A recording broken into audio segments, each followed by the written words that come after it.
I am back. All right. Yeah, Quackity stream just ended. Foolish G's stream, which I believe is going to be a continuation of Quackity's, is actually going on right now, but he hasn't started yet. So I'm going to go ahead and I'm going to finish this last bit of chapter 4 so that, as I promised my YouTube peoples. Oh, really foolish. Oh, it just started.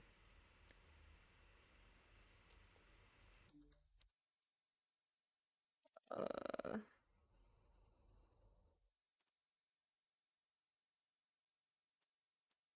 I'm gonna have to watch the beginning of his VOD later. Let's go ahead and let's finish reading this.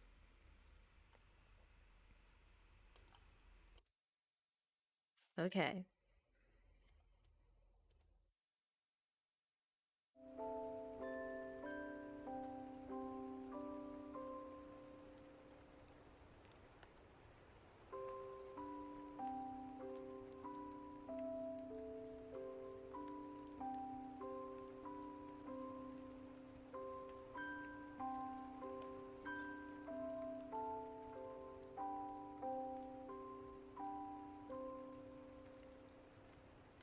Tommy felt himself lifted into someone's arms, the arms of the man that had snuffed out the lives of 2 armies in one fell swoop.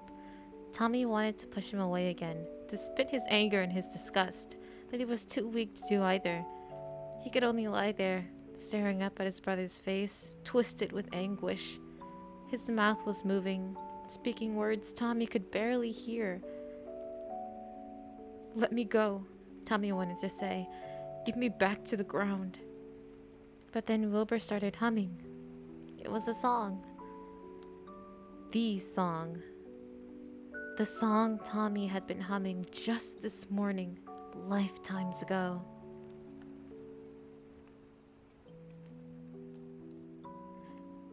What?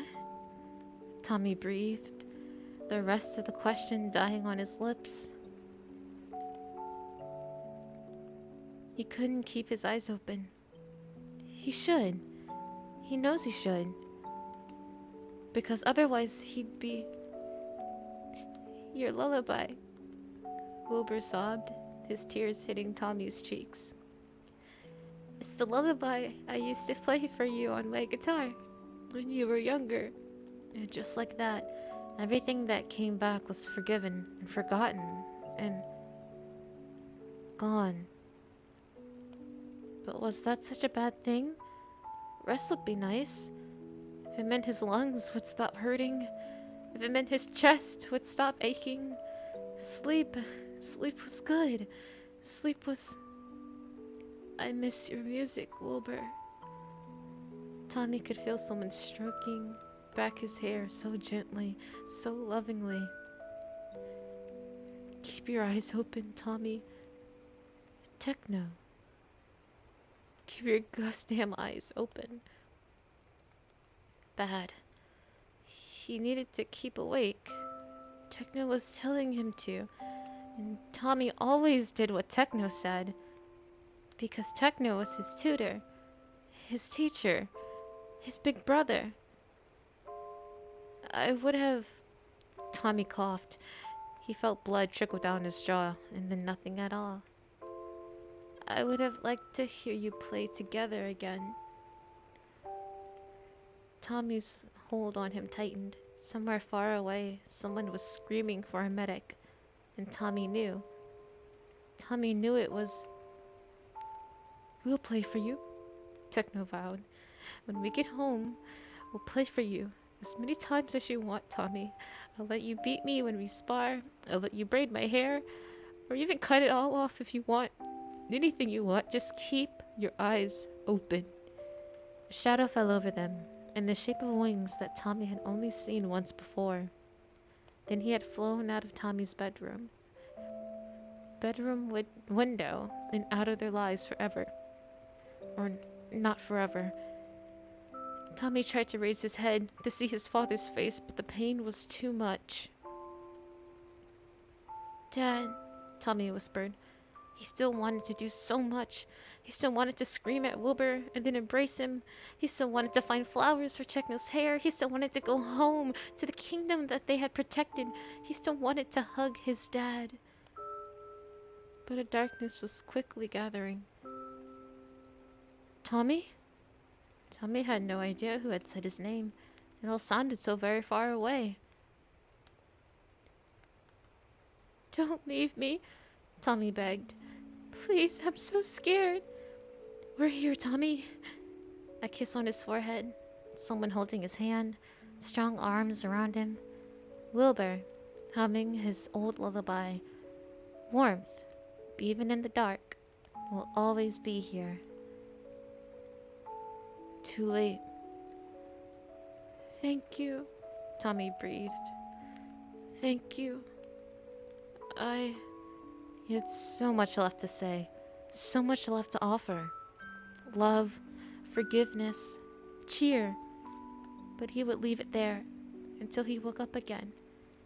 Tommy's eyes drifted shut. His mother's laughter had never sounded clearer. Somewhere in the distance, the green god began to smile.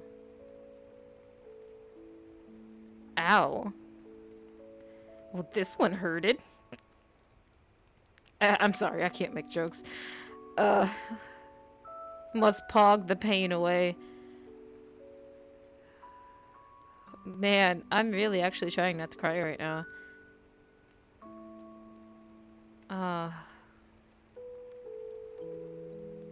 Dang, okay, we're gonna keep pushing. Chapter 5. I really want to read this one, even though I said I'd stop. We're just gonna keep going. Whew. Okay, trigger warnings for this chapter, chapter 5, death and depictions of grief. If you can't handle it, please take the necessary precautions and steps in order to protect yourself.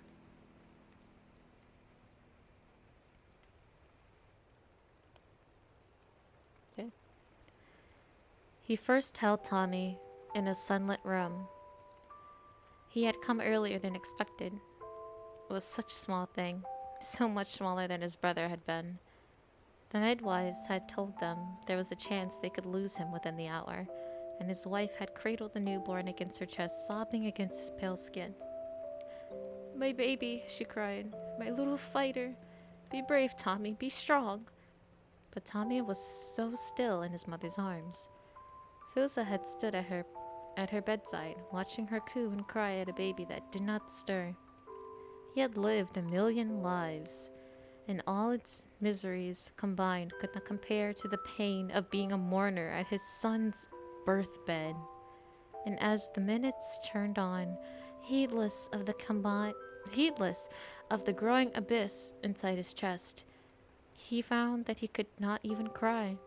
It was a sadness too big for his tears, a grief too infinite to measure.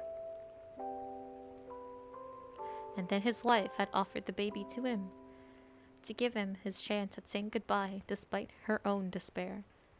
Ilsa did something that he would never forgive himself for. He hesitated. He looked at the silent bundle in her arms, dead before he could even live, and felt the fracture in his heart grow. This was the fate of humanity, eventually.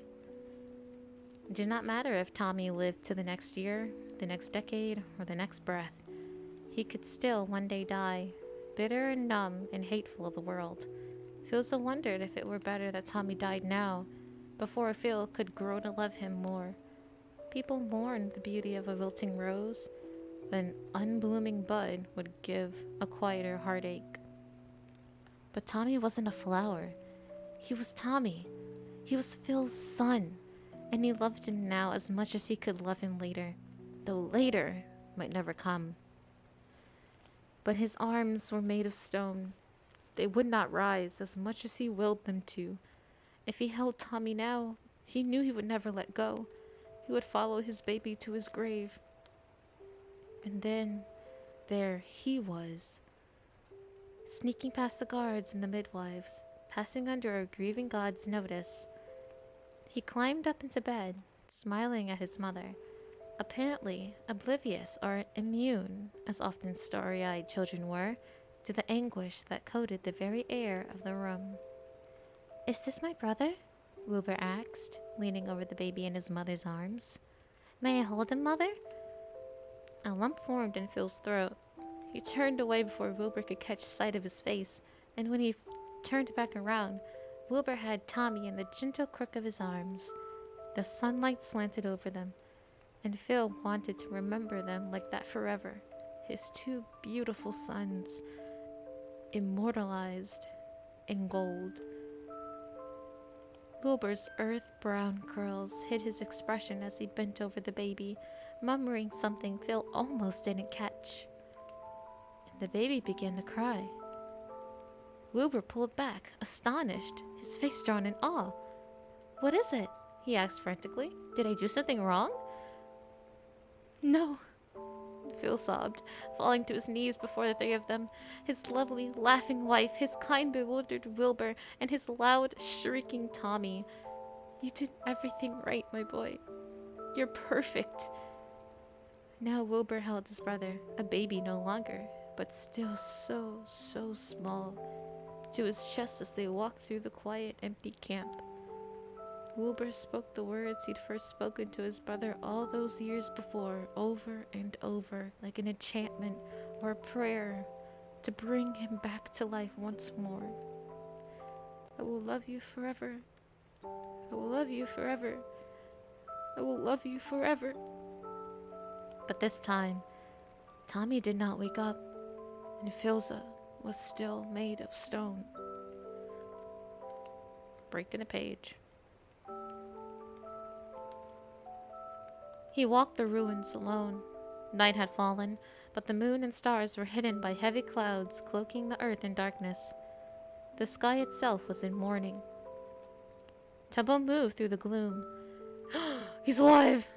Sorry, that was loud. Tubbo moved through the gloom, the torch in his hand, creating shadows that seemed to reach out towards him like helpless ghosts. He stepped mindlessly over the rubble, his feet meeting dirt and stone, and sometimes the flesh of a fallen comrade. Ooh, or an enemy. But did that matter anymore? That had not been as lucky as him. His ears were still ringing from the explosion, and his bones felt like a house of cards, one whisper away from collapsing. But he was alive. He was alive! But all the others were not. When the dust had settled and the survivors had come crawling out of the wreckage, Tubbo had counted. They had been warned, of course. They had heard the king's signal and ran as fast as they could, but not all of them were fast enough. The royal army had left the capital city with 20,000 soldiers. In the end, only 800 remained. Not all of them had been lost to the explosion. Most had already been dead by the time the mountains fell, slain by enemies and their cavalry, but the smell of sulfur still hung in the air like an accusation. Following Tubbo as he made his rounds. He was meant to be looking for other survivors, but Tubbo had come to know a thing or two about lost causes. He could walk this valley for days, and all he'd find were the broken remains of two armies, a mass grave that would honor no one. In a century, people would walk this land again and see only green hills blooming with blue flowers. The prince was dead. That was what they were saying. Killed in the final moments of the war. Its last casualty. A month ago, Tubbo had watched the prince laugh on a balcony, his face lit from within. Now there was no light left anywhere. Overhead, the clouds broke open, and the heavens began to weep. Breaking the page. It was raining outside. Techno could hear raindrops pounding against the roof of the tent and creeping through the cracks. But the boundless cold he felt was from something else entirely. He'd collapsed on the ground the moment they'd entered the tent, shivering with his arms around his knees, unable to feel anything beyond the relentless chill. It felt as if his bloodstream had frozen over, with brutal icicles stabbing into him from the inside out. And when he tried to duck his head to the dark embrace of his arms, a single blue petal had fallen against his skin. No. He ran his hands through his hair, pulling pink strands out from their roots, and his desperation removed the last of the morning glories out of the tangles of his brain. Blood flowed from the places where his fingernails scraped against his scalp, but Techno found that he didn't care. He couldn't care. The whole world could burn around him, and all he would be thinking about were the flowers still caught in his hair, their saccharine scent like poison in his lungs. He clutched the flower in his hands, blood-stained and trembling, and threw them as far across the room as he could, where they landed at the feet of the king. Wilbur sat at the cot of his brother, where his brother slept, used to sleep, and clutching the broken boy to his chest, he was rocking back and forth, muttering words Techno could not comprehend as he pushed the hair back from Tommy's pale, unmoving face. Dead. He's dead. He's dead and gone forever. The voices were screaming, clawing against the walls that Techno had set around them and had tried to maintain for years. All for Wilbur. All for Tommy. Now one of them was dead, and the other was dying. There was no doubt about it. Wilbur would not survive this, and neither would Techno. Blood, the voices demanded. Blood for the blood god. His hands curled into fists so tightly his nails broke the skin of his palm. Blood trickled down his hand, but it would not be enough. The voices wanted a massacre. The voices wanted violent vengeance, and there was nothing and no one on the other side of his anger. All the enemies were dead. There was nowhere to go but inward. Techno's knife was still lodged in Tommy's chest, in Tommy's heart. Your fault, the voices began. Blood follows you everywhere you go. Did you think you could outrun it? He thought he had. By gods, for once in his damned life, he thought he'd finally found somewhere safe. Somewhere where no one knew his bloody past, or cared to. Somewhere with clear skies and a warm garden where he could pretend to be something he could never be. Mortal. And now it all came crashing down around him. His farce, his naivete. This was the cost of those halcyon days. He should have left the first chance he got. He should never have met them at all. Wilbur. The name scratched his throat. He could barely hear himself speak. He tried again, putting as much strength in his words as there was left in him. Wilbur. Let him go. Out of the corner of his eye, he could see Philza raise his head from his silent seat in the corner. He had not said a word since his arrival, not even as they marched back to the tent with Tommy's dead body between them. For once, Techno was glad for his silence. If he'd heard Philza's voice right now, he might just put a trident through the man's chest. Techno struggled to his feet when it was clear Wilbur was not listening to him. His legs threatened to collapse under his own weight, and he caught himself on the edge of the planning table, where he carved wooden soldiers still stood at attention for a war that was already over. It's all over. We need to fix him up, Wilbur, Techno said, his words coming out ragged. He staggered towards Wilbur, hand outstretched. Wilbur's head snapped up at the sudden motion, his eyes wide and furious. Get away from us, he growled, pressing Tommy closer against himself.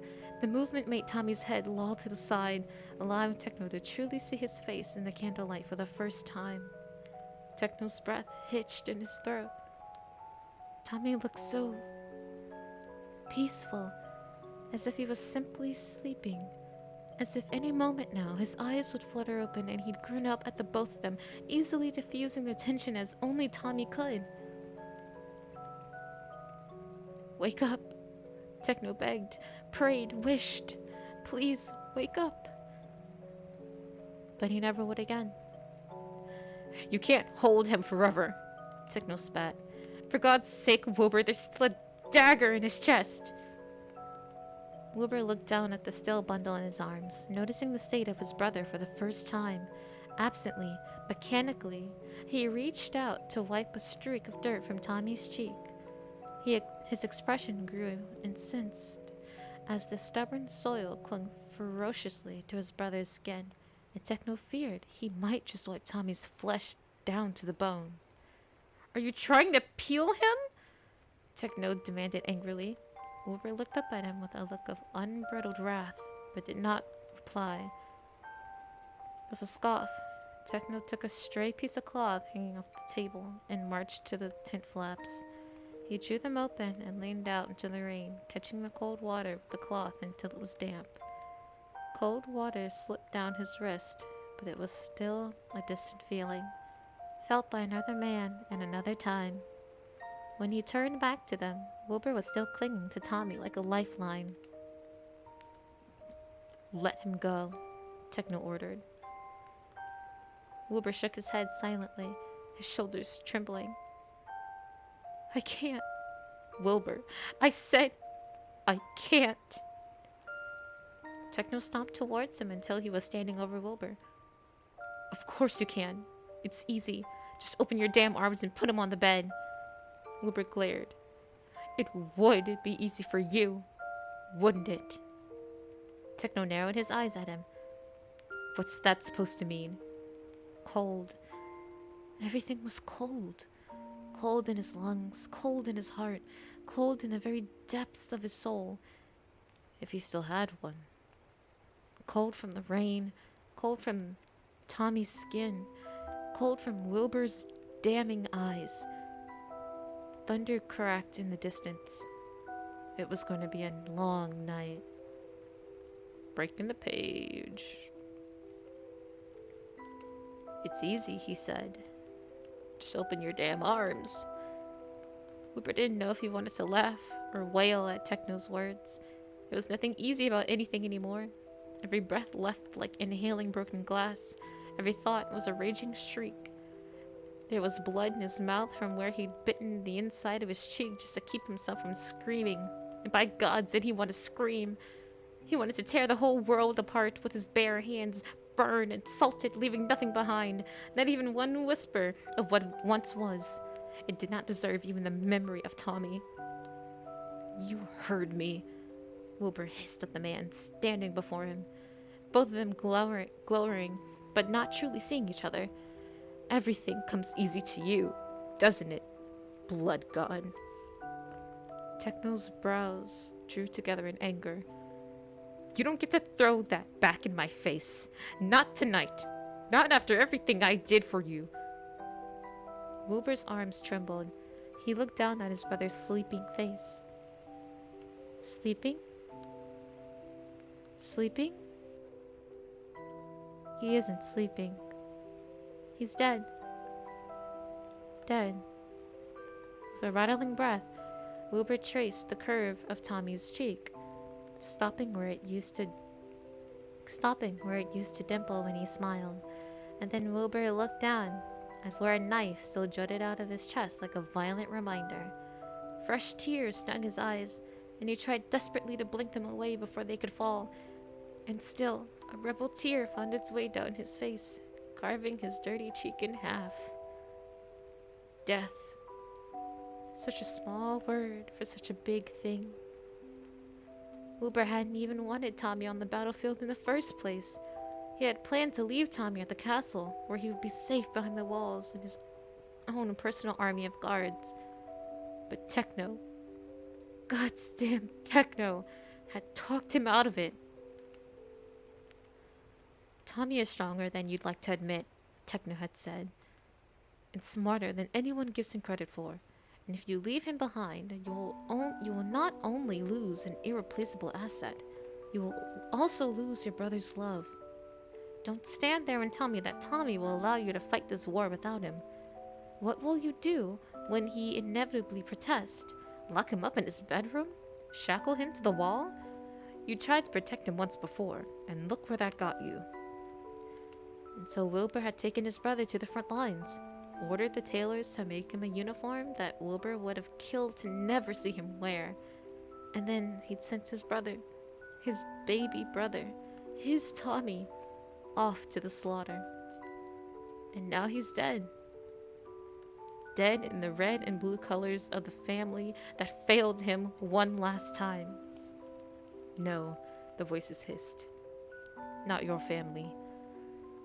Wilbur met Techno's eyes once more. This is your fault. And Techno was right in the end.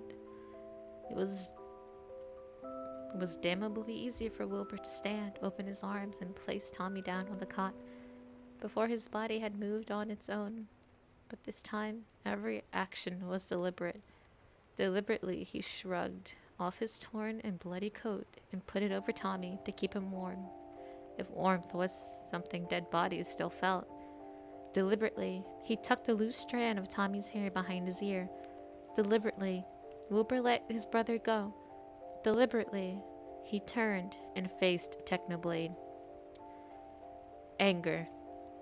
It seemed was a stronger emotion than sorrow. Technoblade's eyes were gleaming in the flickering candlelight.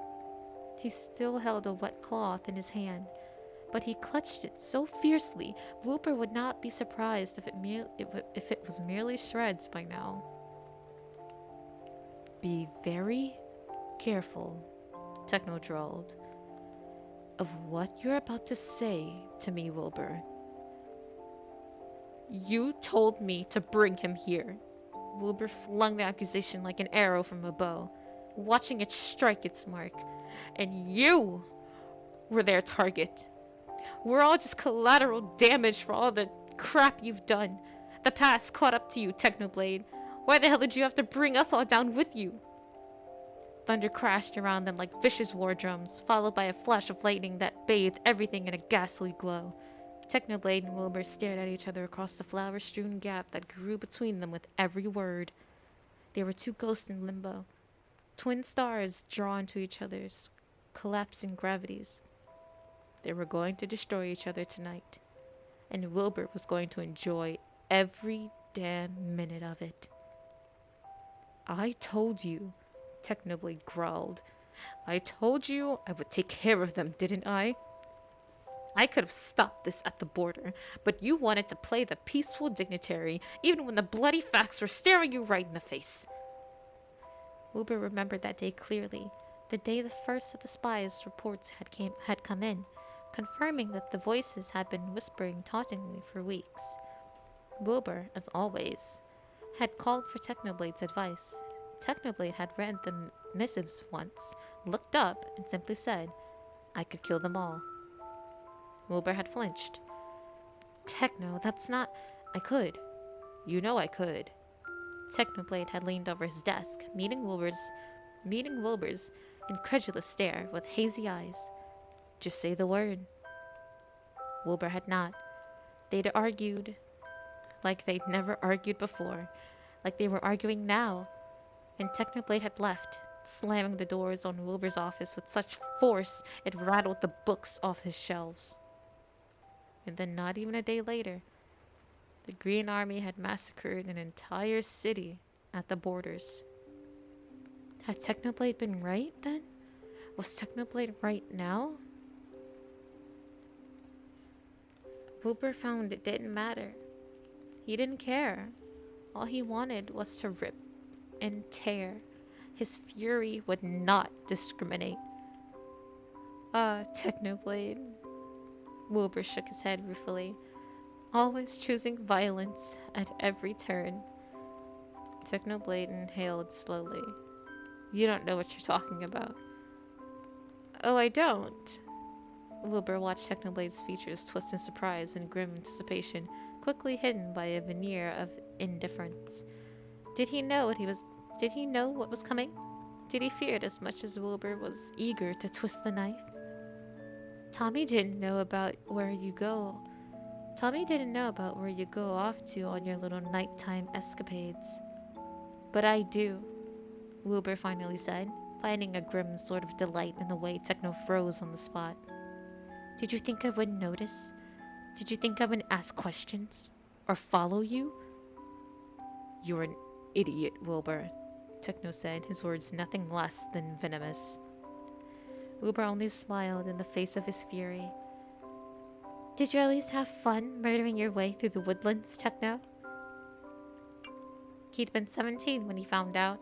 In truth, he didn't even know how he'd arrived at that forest. It was exactly like the first time he'd ever seen Techno leave, all those years ago, when the raging voices had followed him into the darkness, and he'd woken up somewhere with no recollection of how he'd gotten there. But all this confusion had been quickly replaced with fear as he spotted Techno moving between the trees, stalking after something crawling across the forest floor. Or not something, someone. Wilbur had pressed himself against the trunk of a tree, his hands clamped over his mouth, barely able to breathe as Techno's prey begged for his life. And then he'd heard the distinct sound of a sword being freed from its scabbard, one scream, and then a wet thud. That was all, before Wilbur passed out once more. When he awoke, he was in his own bed at the castle, his heart thudding in his chest, but completely unharmed. He'd taken a deep breath, glad to brush it all off as a nightmare, before he noticed the single green leaf clutched in his hand. He'd never spoken of it, until now. Go on then, Wilbur said as Technoblade simply stared at him, breathing heavily. Tell me you've changed. Tell me I don't know what I'm talking about. Tell me you aren't the same bloodthirsty god from the stories. I expected you, of all people, to understand. Technoblade's voice sounded strained, like a taut rope one pull away from unraveling. You know the voices. They don't let go. They demanded their fill, Wilbur, and sometimes it's unstoppable. But I've been trying so hard. There it was. The crack, a hairline fracture slowly fissuring into something more. If you were really following me, you'd known I haven't killed anyone for years before today. I stopped. I fought the voices off, even if it took everything from me. You think you got me pegged, Wilbur? All you needed to define me by that was you and Tommy. But go ahead and find another definition if that makes you happy. Let's see if I still have anything left in me to care. That made Wilbur pause, if only for a second. Then where have you been going? Looking for your father, Technoblade spat, and the words fell between them like a dead weight. Wilbur turned towards the man in question, but his father had not moved in ages, stuck sitting with his head in his hands, oblivious to the thunderstorm around them. Not one word, not one move. Of course, he thought bitterly, taking in his father's slumped shoulders and the obsidian wings tucked close around him. Why would I expect anything different? Wilbur wanted to feel angry at him, wanted his vision to go red every time he caught a glimpse of his father's golden hair in his peripheral. But he only had his pity. Wilbur had not seen his father in years, but looking at him now, he didn't see the cold, distant king of the past. He only saw a pathetic excuse of a man, someone who'd abandoned his sons, who only returned after all the hard decisions had been made, after Wilbur had been forced to make them. He didn't want to spare a single thought more on the laughable sight of his father sitting leagues away from his Tommy's body, not even bothering to meet the eyes of the only son he had left. That's right, Techno said roughly, catching Wilbur's attention once more. The blood god stood with his fists clenched at his sides, trembling with fury. Wilbur had never seen his eyes so hateful, not even when he was carving his way through the battlefield. Wilbur reveled in it. I went out, every night for years, ignoring the voices, ignoring everything to look for your father.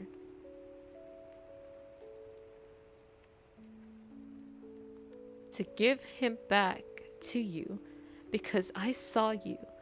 Every meal you missed, every hour you spent studying politics instead of sleeping, every time you felt you were choking, I saw it.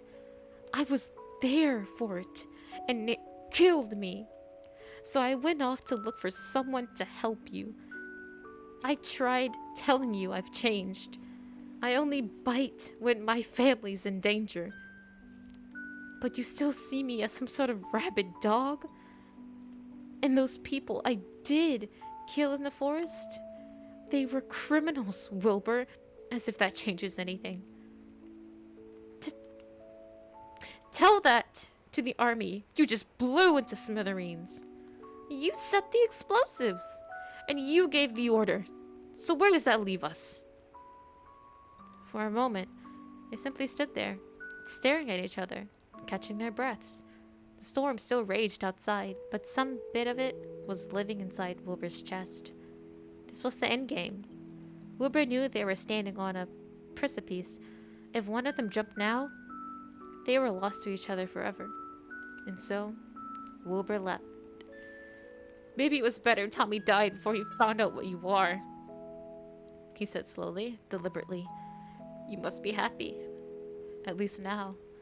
He'll never get the chance to know just what sort of monster you truly are. Technoblade moved in a flash. Wilbur had anticipated it, but still couldn't help a gasp of surprise as Techno barreled into him, sending both of them spiraling on the ground. Wilbur's head cracked against the packed earth, but the sting was a welcome one. Technoblade kneeled over him, his fist curled around the collar of Wilbur's shirt. Wilbur could feel Technoblade's anger radiating from him like heat from a raging forest fire. And then he looked into his old tutor's eyes. He could only see his own wretched smile reflected back at him. Technoblade pulled one fist back, his entire body trembling. Go ahead, Wilbur said. Prove me right. There was a split second where Wilbur thought Technoblade would simply leave, like Wilbur had only known he would eventually. And then his fist collided with Wilbur's face. There was a sickening crunch and a lancing pain, and Wilbur knew from the moment of warm blood that dripped down the side of his face that Technoblade had broken his nose. Wilbur leaned back, looking up at Technoblade with wide eyes. Technoblade stared back at him with equal shock, the anger briefly ebbing from his face to reveal a genuine worry. Technoblade began, but Wilbur cut him off with a derisive snort. That all you got, Blood God? He said, and promptly kicked Technoblade off of him. Technoblade went flying and crashed against the cot right behind him. Oh my god. Oh! Oh! Oh no! Oh no. Technoblade went flying and crashed against the cot right behind him. Wilbur's breath caught as he watched the cot tremble and then collapse. No! Technoblade reached his arms out, but he wasn't fast enough. Tommy's limp body fell to the floor with a hollow thud. For a moment, all was quiet. There was only the distant rumble of thunder, so far away now as Technoblade and Wilbur simply stared at Tommy's body lying in the dirt before them, like abandoned refuse, like a toy once loved, now broken, discarded by a careless toddler's fickle hands. He hated himself for it, but his first instinct was to search the room for his father. He met his father's eyes as the old king slowly rose from his seat, his mouth a thin line of disapproval. Always disapproval, the voices hissed. Even now, especially now. Wilbur wrenched his gaze away from his father's, only to be met with Technoblade's, his pale face a study in grief. What the hell did we just do? Technoblade whispered. almost too quiet to be heard over the pounding rain.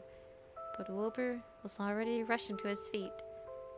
Before Technoblade could say another word, Wilbur ran. Breaking a page. Don't.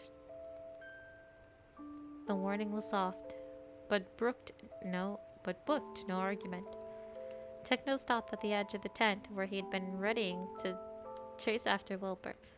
Turning towards the sound of Phil's voice. Fuza had gathered Tommy's body in his arms, but he was looking right at Techno.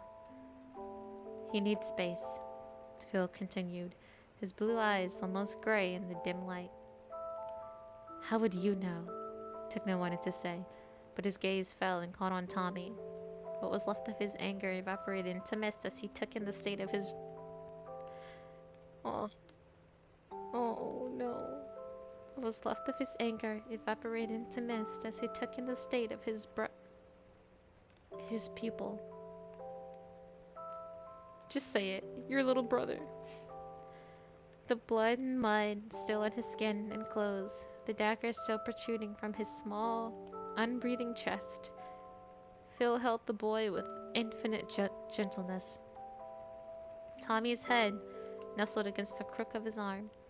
Tommy's cheek pressed against his chest, exactly like how one would hold a newborn babe. Techno wondered when the last time Phil had held Tommy like that, if Tommy even allowed him to over the age of 3. And realized it did not really matter. A father's arms never forgot the shape of a child. Not that Techno knew anything about being a father, or being a son. Techno nodded begrudgingly at Phil. And we need to clean Tommy. Phil looked down at the body in his arms, his expression cloudy. I suppose we should. They moved quietly, carefully. Techno grabbed the cloth he dropped during his tussle with Wilbur and went to wet it in the rain again, lingering in the cold to let the raindrops wash away the blood on his knuckles. Wilbur's blood. His stomach tightened as blood-stained water dripped from his hands. But in a few moments, his hands were clean once more. When he turned back to Tommy and Phil, he'd found that Phil had taken the knife from Tommy's chest. Is this yours? Phil asked bitterly, running his hand over the knife's carved handle. You should know, Techno said. You gave it to me. Phil looked up in surprise. Techno could only shrug, unsure of where they stood now with each other. It was a long time ago, Techno said. You gave me a whole set. Yes. Techno cut him off. During that time. For the first time, Phil seemed to look his age, ancient and weathered by his endless years. Techno could see him remembering it all. The empire of blood and glory, broken only by silent months of warm companionship. It seemed their bodies recalled just as much as their minds did, because they slipped easily into their grim work, side by side, never needing to speak a single word, as Phil combed the dirt out of Tommy's hair. Techno scrubbed at the stains on his arms and the stubborn one on his cheek.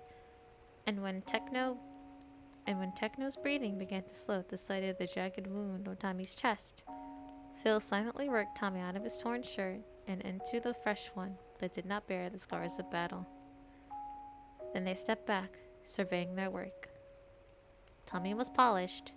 Tommy was spotless. Tommy was dead. Of all the things that could have broken him, Techno didn't understand why it had to be the sight of Tommy actually looking clean. He'd held it together when they were walking back to camp. He'd held it together when Wilbur pinned him with accusations that simply echoed what the voices had been saying for years. Monster. Monster. Monster. He'd killed 1,000 men, seen allies eviscerated, and witnessed the fall of kingdoms. He'd seen Philza kneel. He'd seen the world end 100 times over and watched its people rebuild it over and over while he stood back, helpless, wanting to scream at them for being foolish, but yet yearning with all his might to be able to love something enough to also love what grew from its ruins. And looking at Tommy's peaceful face was what finally made Technoblade, Emperor of Ice, Blood God, Destroyer of Worlds, cry. He stood over Tommy's body and let the tears fall. He felt himself come undone with grief and guilt, misery and madness, and all at once he understood. He understood the anguish in the war god's eyes. He understood the pain of the widows and orphans he'd left in his wake. He understood the agony of an entire world brought to its knees before a merciless God. And he felt it all. A hand closed around his trembling shoulder. Techno, Phil's voice was a distant thing. We need to talk. Talk? Techno whirled around, shrugging Phil's hand off his shoulder. The other god simply backed away, giving Techno his space. Techno hated that almost as much as the blank look on Phil's face. What is there to talk about? About... Phil's swallowed, leaning against the table as if he could not bear his own weight any longer. About why I left. Your son is dead. The words tasted like ash on his tongue. His corpse is right in front of you, and you want to talk about yourself? Philza flinched, and that was the extent of his reaction. This is important. You have to understand. What is there left for me to understand? It's not over. Philza's eyes bore into him. The war isn't over. Techno exhaled heavily. Don't screw with me right now. I'm done.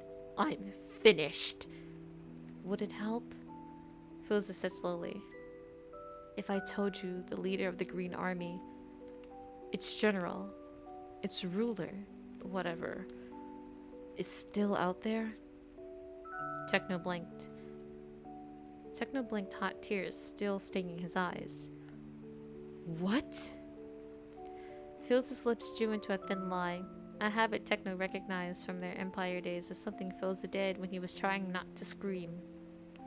I left for 1,000 different reasons, Techno.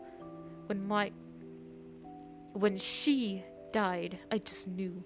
Through the pain of losing her was more than I could bear. I knew something worse would come. And it did come. Sooner than I expected. But it came. He glanced at Tommy, his expression undecipherable. Her death destroyed me. But I knew the day I lost my sons would be the day I destroyed the world. His eyes slid to Techno. You understand that, I think. I do.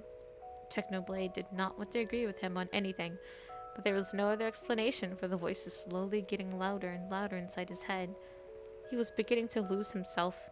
He already had. If he'd hurt Wilbur like that, it had only been a few hours. There was no telling what he could do, what he would become later. He stared at Phil, for once realizing that the Angel of Death might be called that for a reason. We gods are different. Our grief is infinite, but so is our power. Philza looked down at his hands. No being should have both. Grief, an immortal, always does so much damage. In us, it would be 1,000 times worse. So I did the only thing I felt could save me. Save everyone from my grief. Blue eyes found red. Have you heard of the Green God, Technoblade? Techno found himself nodding. The Green God. An infamous force, but a mystery to all. Technoblade had found the name carved into trees older than civilization and written into the mortal's holy text. Philza smiled. the green god could bring him back. The rest of the world fell away, and in its place, hope. That's why a single tear, the last of its kind, the last Techno could give, fell down Techno's cheek, warm and light. That's why you aren't breaking down right now. Oh, Filza gave him a sad smile. Believe me, old friend, I am completely losing it. I just had more practice at hiding it than you. Knowing I can revive my son doesn't do much for the pain of seeing him die in the first place. And your wife? That sobered Filza quickly. I don't know.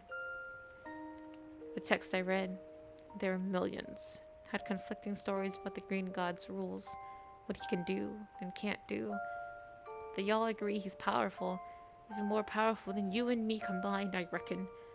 But he can bring back Tommy, and right now that's the only thing that matters. Techno was quiet for a moment, simply processing the weight of Filza's revelation. Then he said, "Couldn't you have said all that before I broke Wilbur's face?" Filza grimaced. "I'm sorry. I was, well, losing it. As I said, you know me." Techno nodded. "I do know you. Always gone in the aftermath, aren't you?" Techno, "You could have stayed to explain," Techno said quietly. "Or you could have taken me with you." They both knew he wasn't talking about just Tommy anymore. Filza shook his head sadly. "What gave me the strength to leave the night my wife died, Techno, was the knowledge that you were staying behind. I had seen what you were becoming to the boys, and what the boys were becoming to you. I knew I could leave because they had you." "But who did I have, Filza?" Techno demanded. Filza's eyes widened. "Techno, that's me and you," Techno went on, not hearing anything beyond the pounding of his own heart. "That's what you said. So where were you when I was crashing through an entire library's worth of books on history and politics and god damn etiquette, just to fit in a life I never asked for? Where were you when Tommy was waking up from nightmares almost every night, or when Wilbur was pulling his hair out over being king at 16? Where were you when the voices got so loud for the both of us that we had to take turns reminding each other to breathe?" It was a sharp crack, startling both Techno and Filza. They looked at the table Filza had been leaning on, only to find a chunk of it had broken clean off in Filza's hand. "Oh." Filza stared uncomprehendingly at the cracked pieces in his hand. "That's..." He looked helplessly at Techno. "What do I do now?" Technoblade crossed his arms. "Apologize, for one thing." "For the table or for leaving?" At Technoblade's unimpressed look, Filza winced. "Sorry. That was my awful attempt at humor, I suppose." He took a deep breath, dropping the broken pieces from his hand. "I know I have a lot to be sorry for," he began. Techno sighed. "There's going to be a but now, isn't it? Isn't there?" But Filza continued, meeting Techno's disappointed stare head-on, something close to sadness flickering over his face. "We have the rest of our lives for my atonement. I will apologize to you every minute of every day once this is all over. We'll never stop trying to make it up to you. But I will have to wait once we're safe. Once we're all home." He glanced pointedly at Tommy, then back at Techno. "Like I said, this war isn't over. The Green God is still out there. This was simply his invitation." "An invitation?" Techno thought about the thousands of corpses, enemy and ally, buried underneath the rubble of exploded mountains. His trident and whip still slick with blood. What had the war god said? I'm merely a pawn in this game. Is this all a joke to him? Philza nodded tightly. He's more god than the both of us. You calling me a mortal? Are you calling me a mortal, Philza? That depends, Philza smiled gently. Do you still think it's an insult? Techno did not reply. Instead, he turned towards the front of the tent, to the rain still raging outside. Someone needs to find Wilbur. Breaking a page. Philza found him at the very edge of the hill, kneeling over a cluster of blue flowers, the rain pouring over his shoulders. He seemed numb to the cold, to everything entirely, but when Philza spread his wings over him, keeping the downpour away, his dark eyes flickered to his father, just for a second, just for a heartbeat. But it was acknowledgement, which was more than Philza could ever hope to deserve. Techno's words echoed in his head, each syllable leaving bleeding wounds that Phil would never show. Techno had already suffered so much, too much. Phil would rather die than add to that. Whatever apology he could come up with now would be meaningless. A small, pathetic scratch against an iceberg of his own making. Actions, after all, spoke louder than words, and Philza was nothing if not a man of action. King at 16, Techno had said, as if it was the worst thing to be. Now looking down at his son, Philza knew it to be true. Wilbur was holding his own hand in his lap. In the dark, Phil could just barely make out a jagged, barely healed scar on his palm. He wanted to ask a million things at once. Are you okay? Who did that? What happened? Will you ever forgive me? Forgive me, forgive me, forgive me. But he held his silence, even if it was the second most painful thing he'd ever done.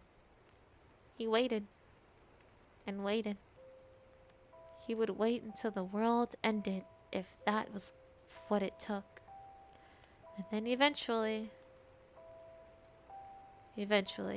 Wilbur spoke.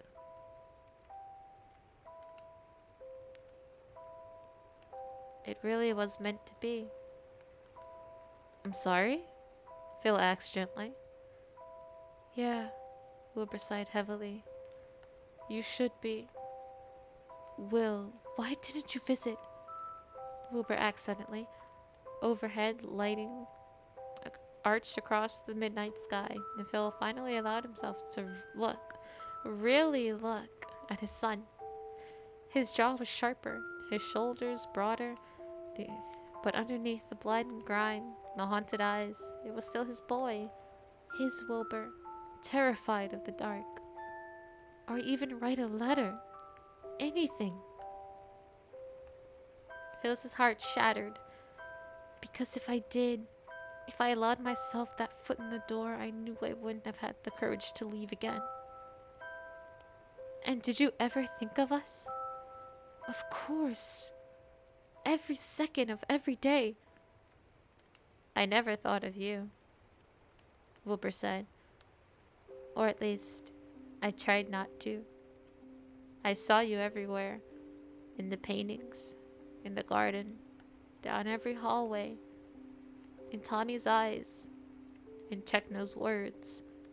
He closed his scarred hand so tightly that the wound opened once more, spilling blood onto the grass.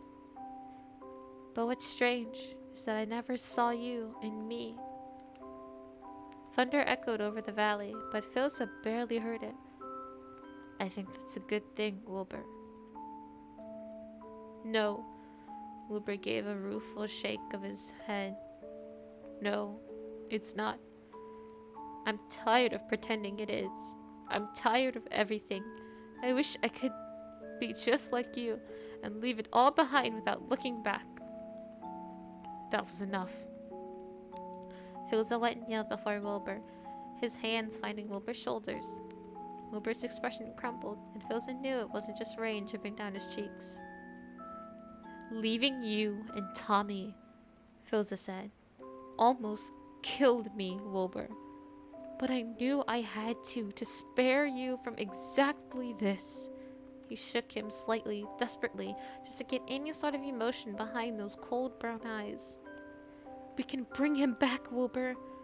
This isn't the end.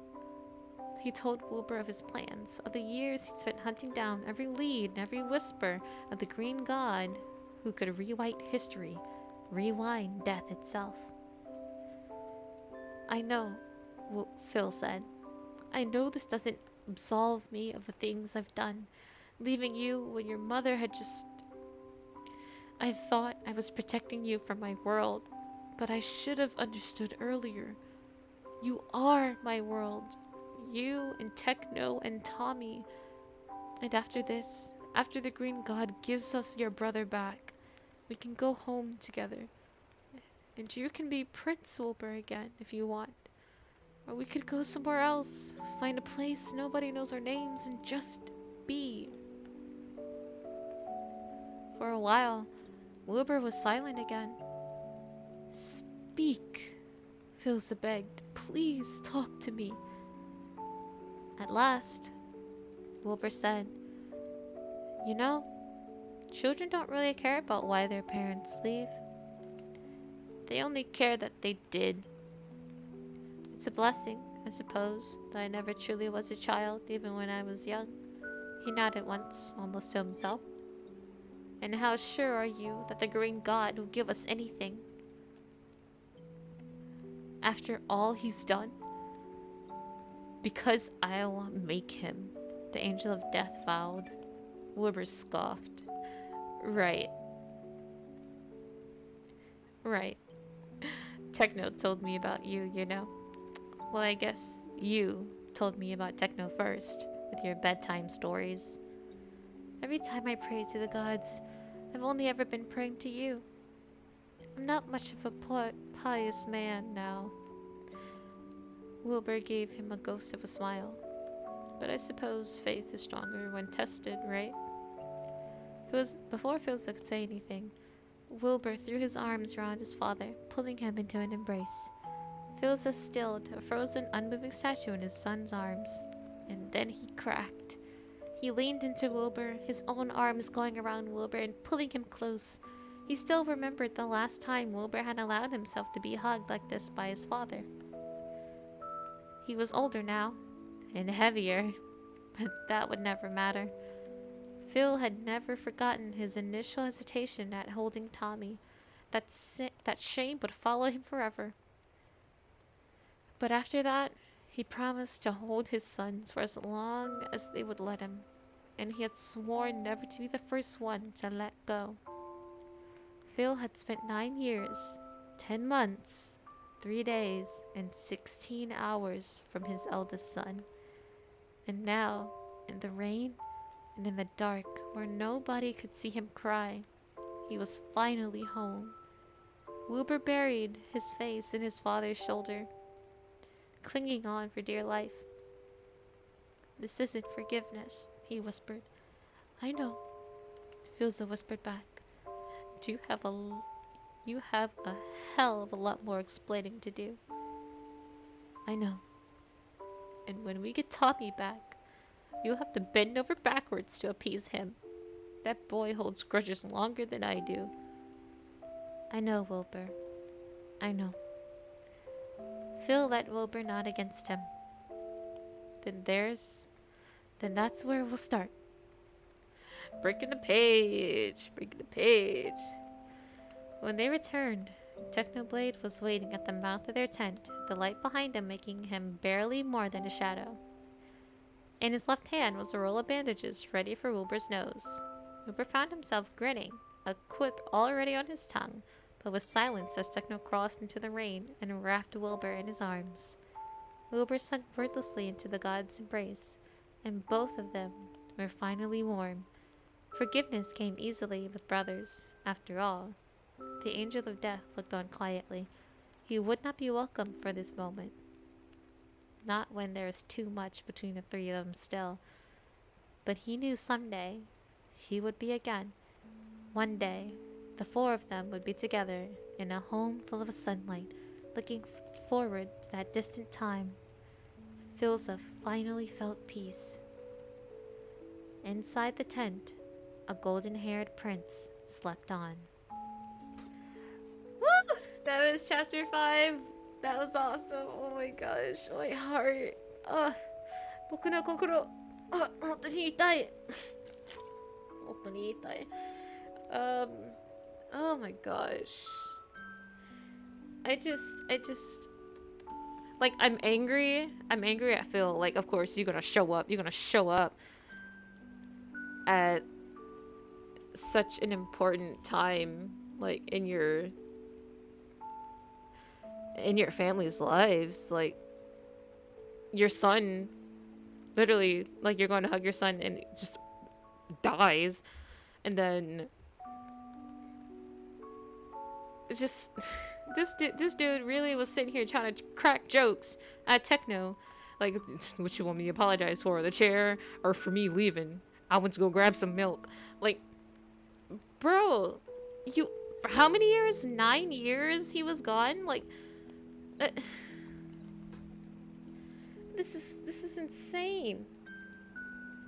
This is so well written.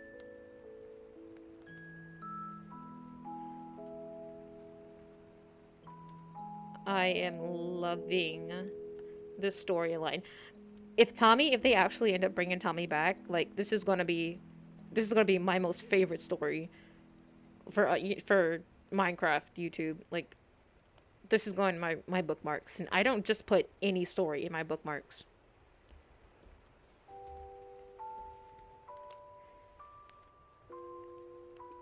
You're getting extra brownie points if Tommy comes back.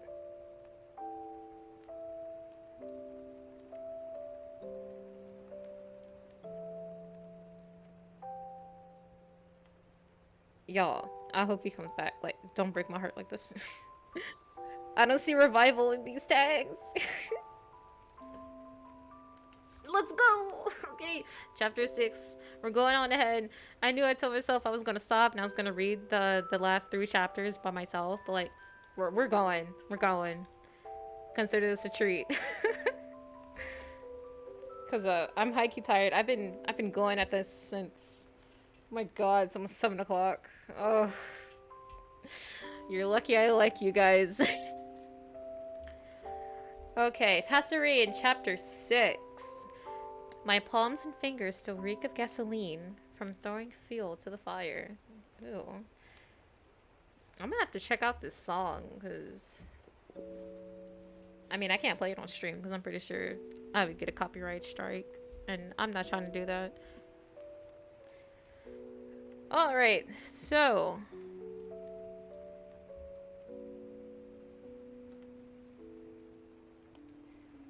there's a summary if you want to read the summary real quick. You can go ahead and read it. Pause it. Pause the video if you want to. Okay. Be better if both me and you guys readers if I cut the grand finale to this chapter. The final chapter come in a few weeks, but that being said, this chapter is okay. Trigger warnings again for this chapter: manipulation, depictions of violence, and the aftermath of violence. So if any of those topics trigger you, please make sure that you take the proper precautions and steps in order to protect yourself and your mental state. On with the story, chapter 6 of Passerine, let's go. I'm so happy Tubbo is still alive. I'm just like, I really want him and Tommy to be friends. In the story. Okay. Getting into it. There would be no grand speeches this time, Tubbo knew. Instead, they formed a grim line. A grim line. Like souls waiting at the gates of the underworld, where they would find either judgment or absolution. The only sounds were tired murmurs and quiet thuds as the surviving soldiers of the royal army piled what remained of their camp into carts and wagons. Both the wounded and the dead were placed gently on beds of hay, with blankets covering the worst of their injuries. a futile courtesy of an army that had seen the worst just the day before. Wow, war ended in a day. They'd found a few survivors during their search last night, but as Tebo had feared, there was mostly corpses to carry back. Sometimes not even a whole body. Sometimes just an arm, a leg, a single strand of hibiscus pink hair, a wrinkled hand still clutching a blood-stained broadsword. A few volunteers would stay at the valley to continue the bleak search, but for the most of the royal army, Tebo included, it was time to head home. Home. He'd only left a few weeks before, but he could barely conjure it up in his mind. It seemed to him like everything before the war was a vague, unfamiliar relic, preserved behind fogged glass. As much as Tebo pressed against it, he could only see hazy glimpses of what lay behind, a fractured memory of a quiet town, a small house at the outskirts. His family. He'd left for the war in the middle of the night with only a hastily scribbled letter left on his sister's bedside table to explain where he was going, what he wanted to do. I would protect this kingdom, protect you.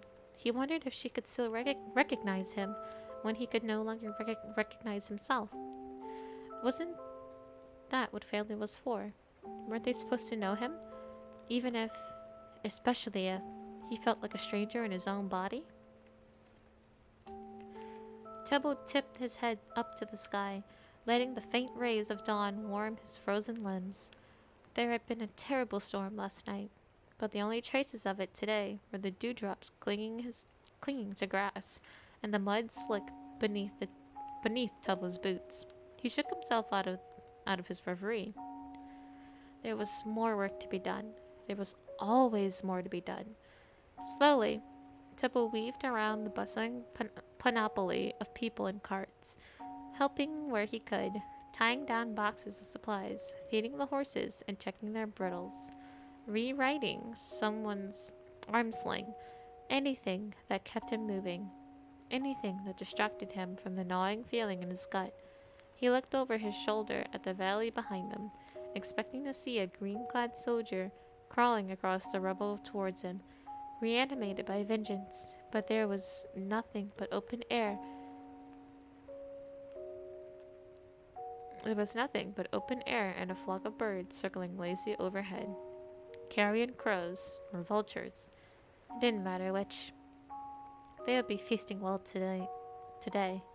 Instinctively, Tebo's eyes found themselves drifting down, and that's when he saw them. A simple horse-drawn cart, indistinguishable from its neighbors, aside from the two people who stood over it like mourners at a grave. A king and a general, twins in their misery. Tebo felt an odd pang in his chest as he realized who exactly was in that cart, who exactly they were saying goodbye to. As Tebo watched, the king leaned over the cart as if he was going to pull himself in with his dead. But then he pulled back, his shoulders trembling and his hands deep in his pockets. Tebo wondered if they were shaking too. For a moment, it seemed as if the general might reach towards the king, but instead, he pulled something from his own pocket and reached into the cart. When he leaned away, his hands were empty and still. The general nodded at the king, and then they were off, disappearing down the hill and heading north, the opposite direction of home. It might have been a trick of the light, but Tebo would swear until his deathbed that he saw one of the birds wheel away from its flock, its obsidian wings gleaming as it trailed their two-person procession. But then he blinked. The king and general and bird were gone. And Tebo knew the affairs of royalty were not his to investigate. He found himself walking towards the cart, pulled forward by a gravity he could not ignore. In between one breath and the next, Tebo was staring down at the face of a dead prince. Tebo had seen 100 corpses. He'd fallen against them during the battle, or he'd pulled them free from rock and dirt. But few had looked as peaceful as the prince in death. It was almost as if he was sleeping, his mortal wound hidden by his clothes and the red and blue coat tucked up to his chin. His head rested against soft hay, a shade darker than his own golden hair. Tebo could almost see himself shaking the prince awake, and the prince would blink drowsiness from his eyes, ask Tebo who he was, and Tebo would say, "A friend." And maybe in another life, that wouldn't be a lie. Oh my god. Tebo's cheeks felt warm. He knew he must be crying. He knew he must be sad. But for whom? Who was he even mourning? His kingdom's prince? Yes, but the harsh truth. A stranger. A stranger whose laughter still faintly echoed in Tebo's head like a half-remembered song from a distant childhood. A stranger who'd gambled his life for his kingdom and lost it in a heartbeat from victory, if this bitter thing could even be called that. A stranger that felt like no stranger at all, but a stranger nonetheless, Tebo reminded himself. And through a blur of tears, Tebo saw what the general had left behind, tucked gently behind the prince's ear, like a final offering, a single yellow rose. Breaking the page. This is eating away at me. It's so sad.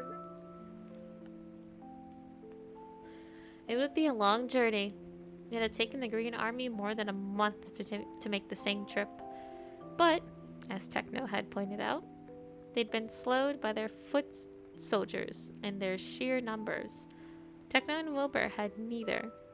With the 2 horses Techno had smuggled from the camp, they could maybe have the time if they rode like hell, but it still wouldn't be fast enough for Wilbur. Each minute was another where he hadn't saved his brother yet, and each second crashed against him like waves wearing a cliffside down to pebbles and chalk. He was glad he didn't bring a pocket watch with him. Its constant ticking would have driven him to madness. As if you're not already mad. As if you are not mad already, the voices cooed. But they were mostly drowned out by the wind whistling past Wilbur's ears as he spurred his horse on faster, following the pink banner of Techno's hair flying behind him as he rode ahead. He tied his hair back in a simple knot. There would be no intricate braids for a long time, no flowers heavy with meaning. Wilbur had come to realize that death wasn't a single yawning chasm, but a collection of small puncture wounds slowly tearing through the mundane. But he'd fix it. They would fix it. Wilbur had known at once what the green god had meant by his invitation. There was only one place he could be inviting them to. The place that started it all. The place the voices had whispered about in self-satisfied tones, where the Green Army had first struck. The town at the northern border. It was only fitting that Wilbur's first grand failure would be where he would rewrite the second. The green god would bring his brother back, and all would be well. The specifics Wilbur would figure out later. For now, he would ride.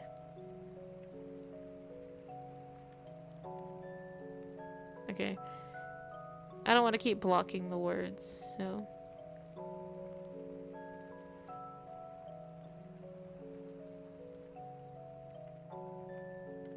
The north was a brutal land.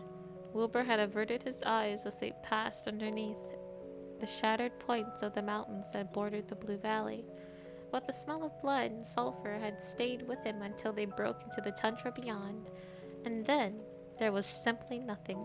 Just an open air and rolling fields of grass caught between the green of life and the fading reds of death. There were no towns, no cities, no travelers to meet them on the overgrown path that only Techno seemed to be able to follow. They stopped, only to rest their horses. Once with the sun right above them, they'd stopped under the shade of a boulder, leaning against its craggy surface with their shoulders slightly touching. Techno had pulled his shirt over his head to wring the sweat out of it, and Wilbur had caught sight of the bruises and wounds that marred his old friend's wiry body. "You're staring," Techno accused without turning around to face him. "Just thinking," Wilbur replied, his gaze catching on a particularly nasty scar running down the length of Techno's spine. "I always thought gods were invincible, but you're just as breakable as humans, aren't you?" Techno scoffed, pulling his shirt over his head once more. "Maybe not just as. A killing blow for you would be a scratch for me. So whatever left those scars on you, they were awful then?" Techno was silent for a moment. "I've lived a very long life, Wilbur," he finally said, glancing at Wilbur with an indecipherable gleam in his eyes. "Awful things come with the territory." Wilbur swallowed, unsure of where he wanted to take the conversation, but also unwilling to let go of the vulnerability that Techno so rarely shared. But gods can be killed. Filza, he killed that war god.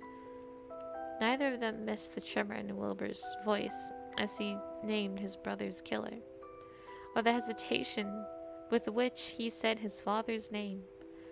But they both silently elected to ignore it. Techno took a tentative sip out of his water canteen,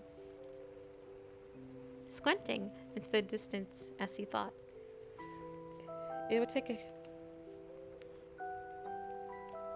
a considerable amount of force to kill a god, Techno said slowly,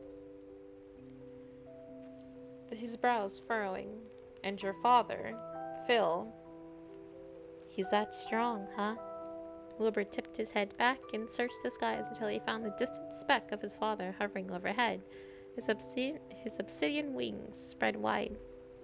They had not spoken more than a few cautious sentences to each other since the night of his father's return, and Wilbur knew it would be a long time yet before he could look at his face without feeling like he'd been punched in the gut. Wilbur had built stories around the man for years, justifications and explanations and vicious scenes where Wilbur screamed at him until his very lungs gave out. In a way, Wilbur was disappointed, because Filza had turned out to be in the right. He'd left to save his sons, and now his abandonment was outweighed by the fact he could bring Tommy back. How could Wilbur begrudge him for that? Wouldn't he have done the same? It was hard to hate someone when you saw sense in their actions, but damn it if Will wasn't going to try his best anyway. "This isn't forgiveness," he told his father.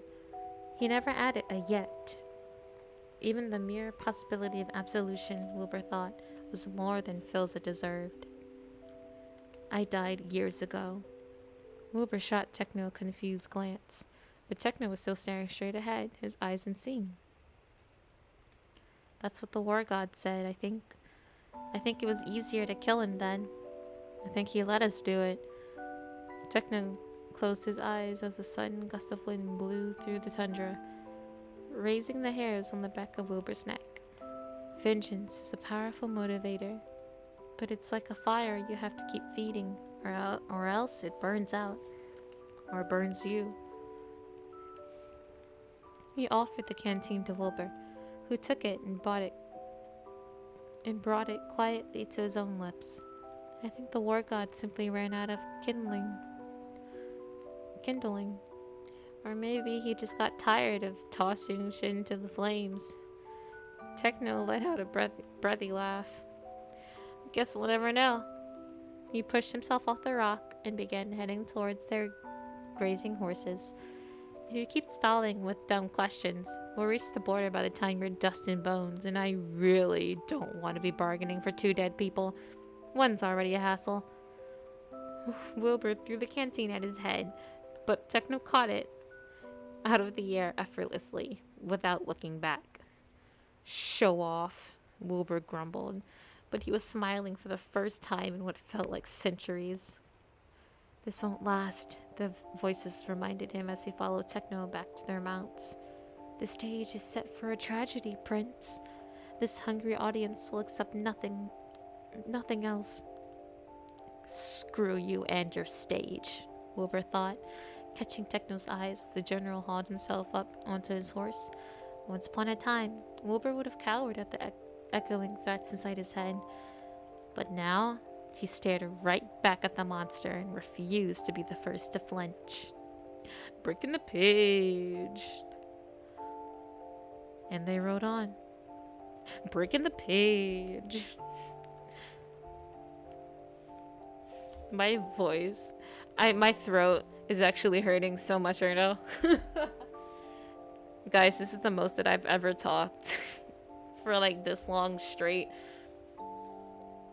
I think, how long have I been streaming? God, I feel like I've almost been streaming for like 5 hours. I've been talking like for almost 5 hours straight. This like never happens. I do not talk this much and my throat is already killing me.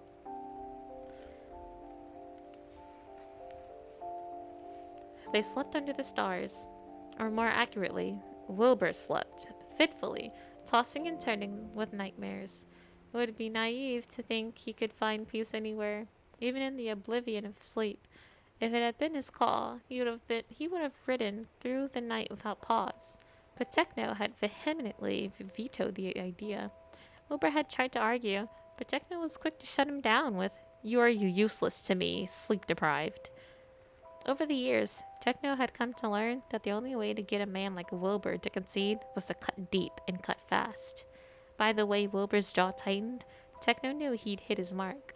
He would apologize, but if we were to be honest, he'd do almost anything to get Wilbur to rest. Despite the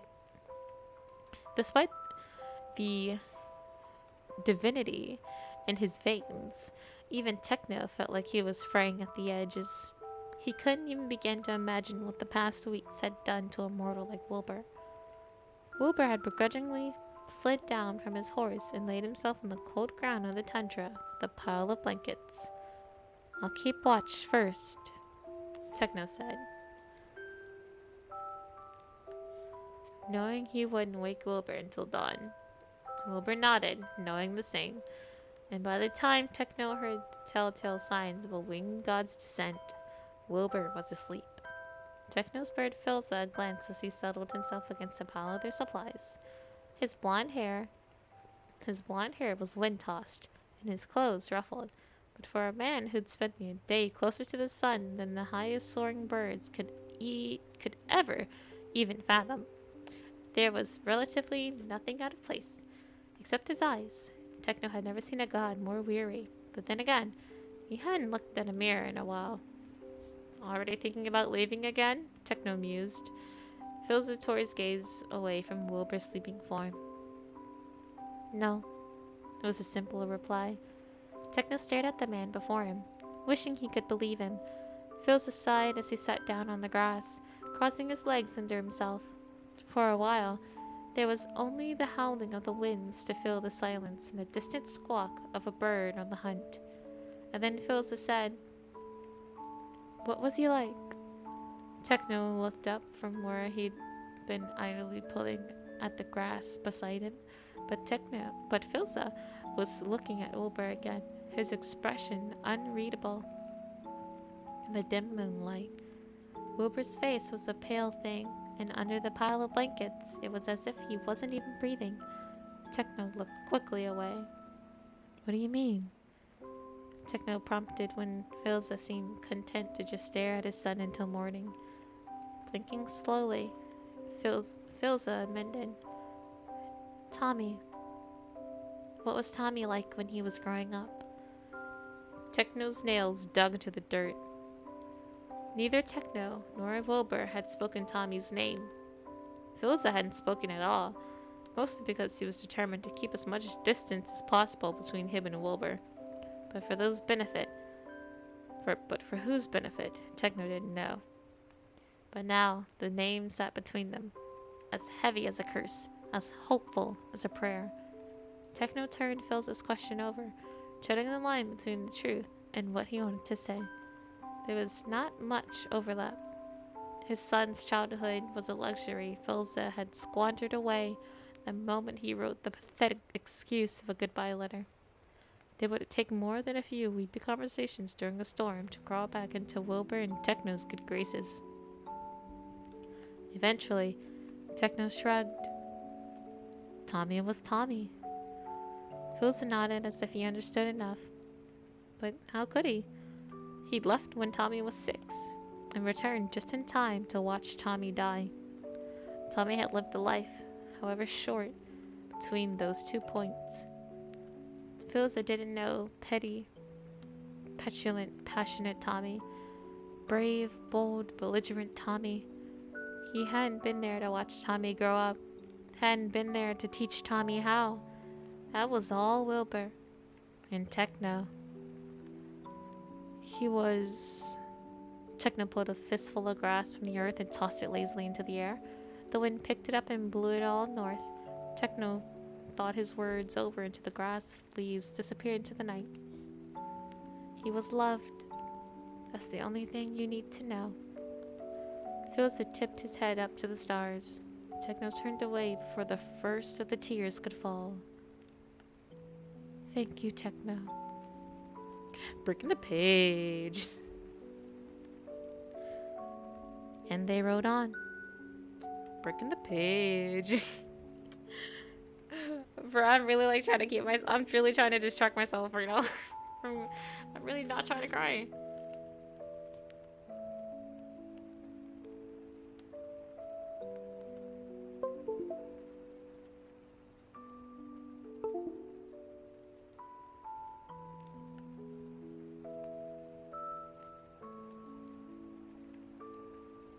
I swear, Ronbu.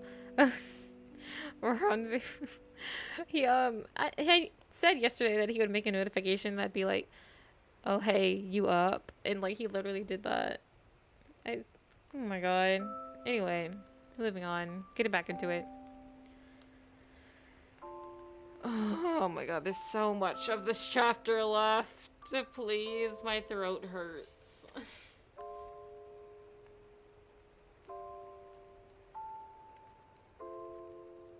Okay, guys, actually, I gotta take a quick break. My throat actually does hurt. Be right back.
And we're back.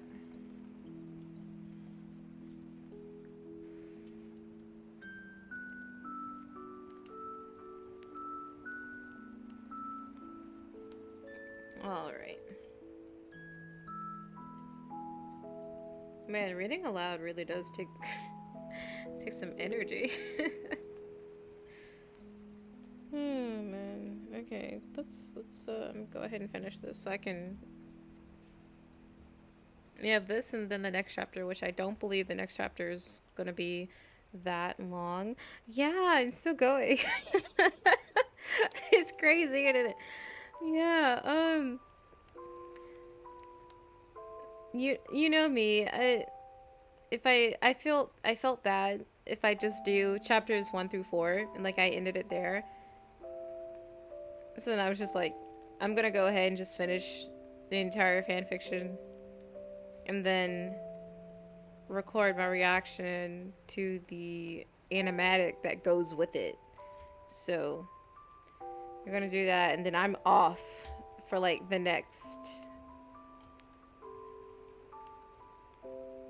Give people something to look forward to the next time.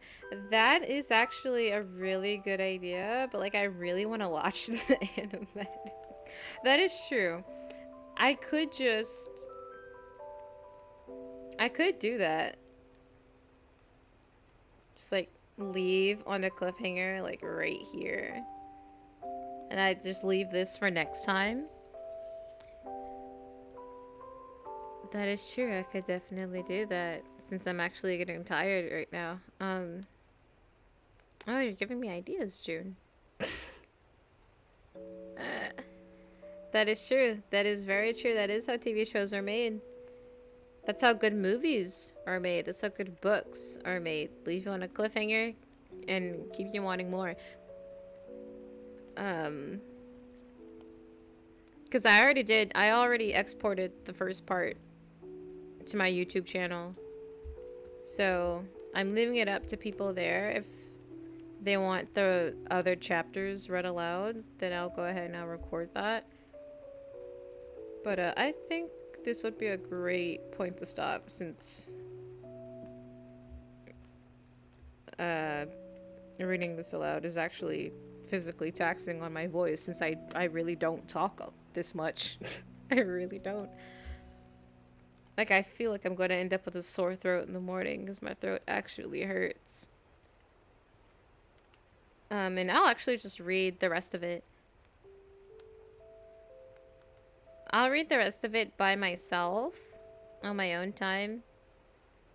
And then I will record my reaction to the animatic for later so I can edit that and put it in a YouTube video. I'm not going to stream it, but I will record it instead. So thank you for the suggestion because oh my gosh. Oh, and Rambo's live too, so I can definitely go ahead and I can take a break for today. So thank you so much for coming out to the stream because oh my gosh, I'm tired.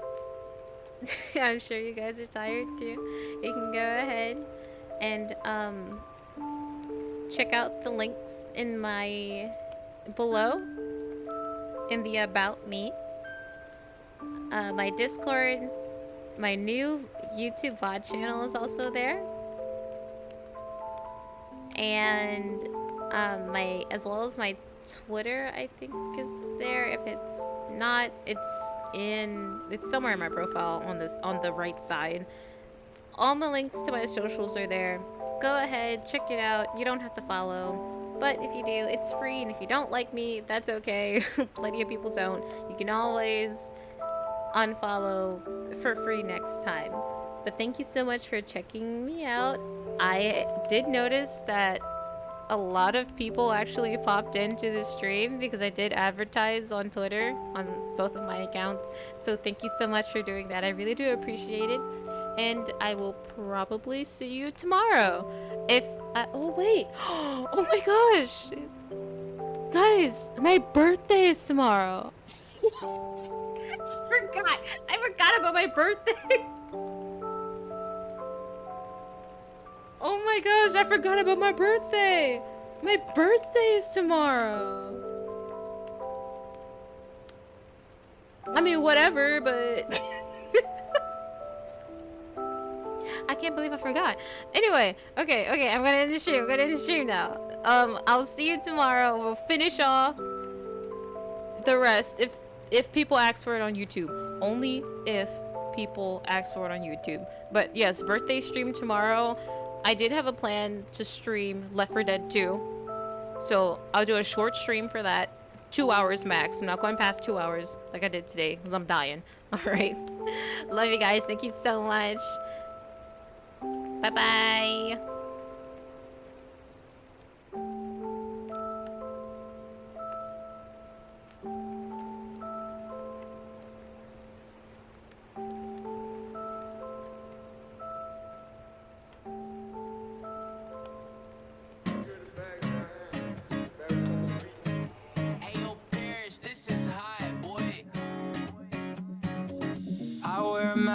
With a smile for hours at a time, stare at the ceiling while I hold back what's on my mind. And when they ask me how I'm doing, I say I'm just fine. And when they ask me how I'm doing, I say I'm just fine. The fact is, I can never get off of my mattress, and all that they can ask is, why are you so sad, kid?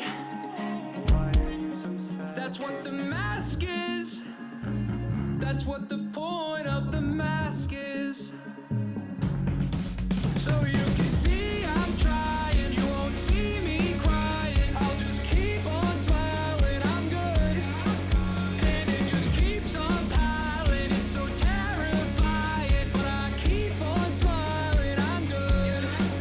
I've been caring too much for so long, been comparing myself for so long, been wearing a smile for so long. It's real, so long, it's real, so long, it's real.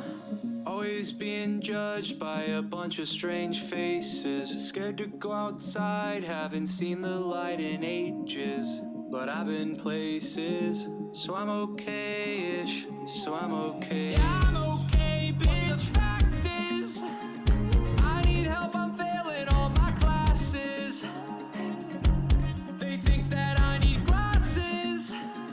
I just really wish that I could pass this. Wish that I could pass. That's what the mask is. That's what the point of the mask is.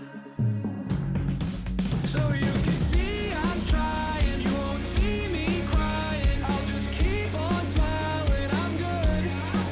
And it just keeps on piling, it's so terrifying. But I keep on smiling, I'm good. I've been caring too much for so long, been comparing myself for so long, been wearing a smile for so long. It's real, so long, it's real, so long, it's real. So long, it's real. So long, it's real.